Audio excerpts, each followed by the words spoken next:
അപ്പോൾ ഷാറുഖ് ഖാൻ്റെ lyrics actually കുറച്ച് ഭയങ്കര ഹിസ്റ്ററി ഒരു അങ്ങനെ ഉണ്ട് അല്ലെ.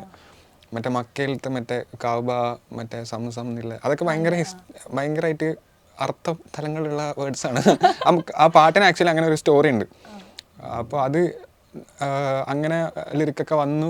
പക്ഷെ ഈ പറഞ്ഞ പോലെ ഷാറുഖ് ഖായും ഷംസുഖയൊക്കെ പറഞ്ഞത് പടം ഇറങ്ങിക്കഴിഞ്ഞ് ആൾക്കാർ കണ്ടതിന് ശേഷമായിരിക്കും, അതായത് വിഷ്വലിൽ ഒന്നിച്ച് കണ്ടതിന് ശേഷമായിരിക്കും ആ പാട്ട് ആൾക്കാർ ചിലപ്പോൾ കുറച്ചും കൂടി കേൾക്കാനുള്ള ഒരു ചാൻസ് ഉണ്ടാവുക എന്നുള്ളത് പറഞ്ഞിട്ടുണ്ടായിരുന്നു.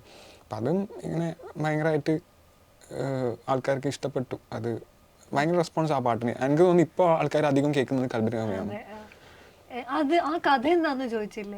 കഥ പറഞ്ഞു തന്നു, പക്ഷെ എനിക്ക് മറന്നുപോയി.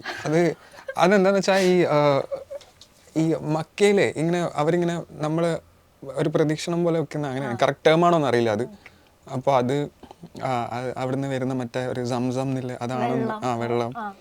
അത് പിന്നെ ഇത് ഭയങ്കര ഒരു ചെറിയ വേർഡിൽ പറയുകയാണെന്നുണ്ടെങ്കിൽ അതൊരു അൾട്ടിമേറ്റ് ലവ് എന്നാണ് പറയുന്നത്. ആ അൾട്ടിമേറ്റ് ലവിനെ പറ്റി പറയുന്ന ഒരു സംഭവമാണ് അത്.